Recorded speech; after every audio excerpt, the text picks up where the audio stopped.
وقت غروب الشمس واقف وهموت من الجوع، عمال اتقطع من جوعي، ايه الموضوع؟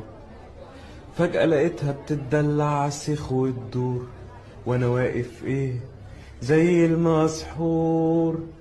واما شفتها بطني قالت لي ساعتها حاجات، والريحة هفت وقالت لي دي احلى شاورمات.